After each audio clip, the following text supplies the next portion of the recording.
You know, when you think about the history of the NBA, there are a few teams that just seem to have more drama, more innovation, more legendary talent. And the Philadelphia 76ers, they're right at the top of that list. I mean, as one of the oldest teams in the league, their story is just this incredible roller coaster of extremes. So let's dive right in. I mean, look at that question. It's kind of wild, isn't it? How can one single team be responsible for all of that? But that's what gets right to the heart of what the Sixers are all about. This is a team that has literally touched the absolute peak of the sport and the very, very bottom. And sometimes it happened in just a few short years. All right, so to really get the 76ers, you gotta go way back. Back to the beginning. And believe it or not, that's before they were even in Philadelphia. Nope. The story actually starts in Syracuse, New York, with this small-town team called the Nationals. Okay, so you have to picture this because it's hard to imagine today. Back in the early 1950s, pro basketball, well, it was kind of boring. Seriously. It was slow, it was plodding. A team would get a lead and then they'd just hold the ball. Literally play keep away until the clock ran out. Fans hated it. The game was genuinely in trouble.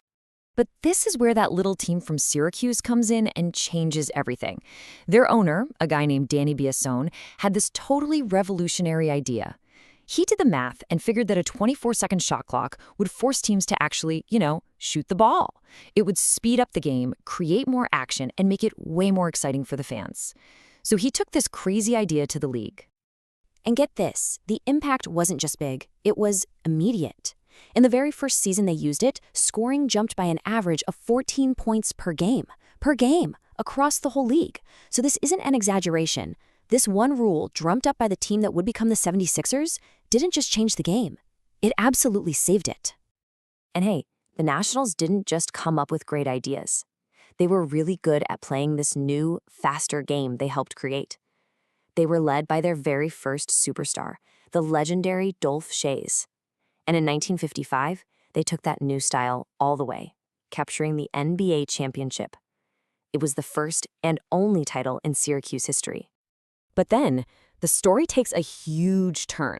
In 1963, the team packed its bags and moved to Philadelphia. They filled a spot left by the Warriors and officially became the 76ers. And this move, well, it set the stage for two of the most dominant eras the NBA has ever seen. And the heart and soul of those eras, it was all built around two absolutely larger-than-life players.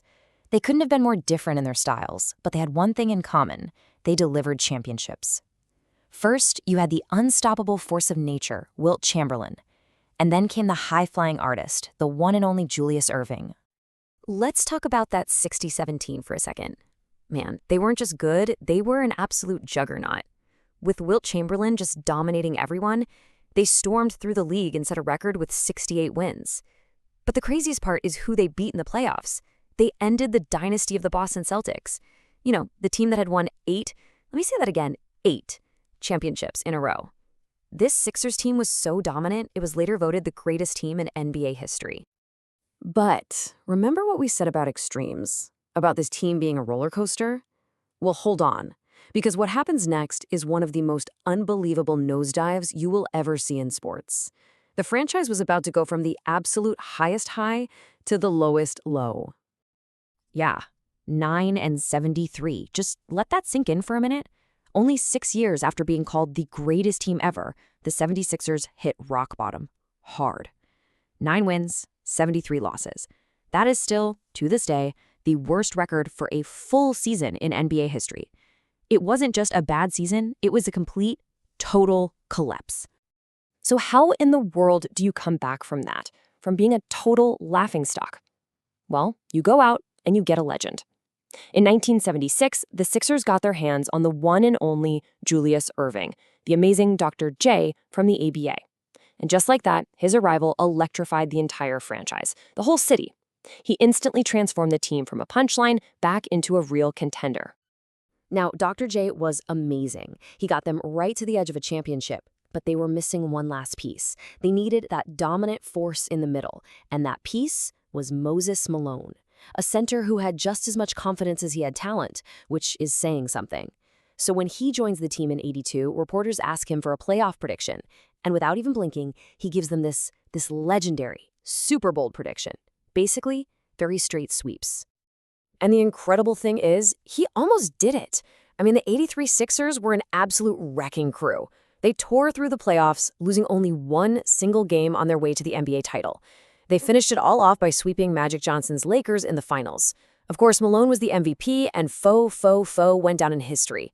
Just think about that. From 9-73 to a championship in 10 years. What a turnaround.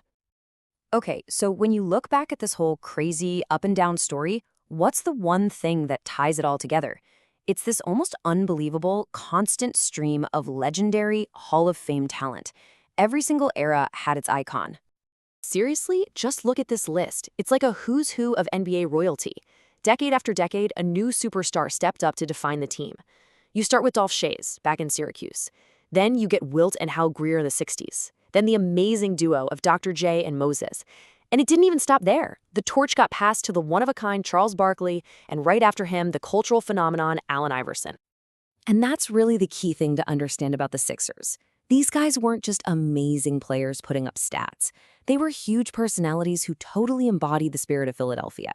You had Charles Barkley's raw power and outspoken nature, and then Allen Iverson's unmatched heart and grit. They didn't just play for the team. For their generations, they were the team. So after Barkley and Iverson, the cycle continued with new stars, new struggles, and new hopes. And that really brings us back to where we started. This is a franchise that literally saved basketball with the shot clock, that fielded both the best and the worst teams ever, and that's been carried by one legend after another. Their story has always been one of the highest highs and the lowest lows.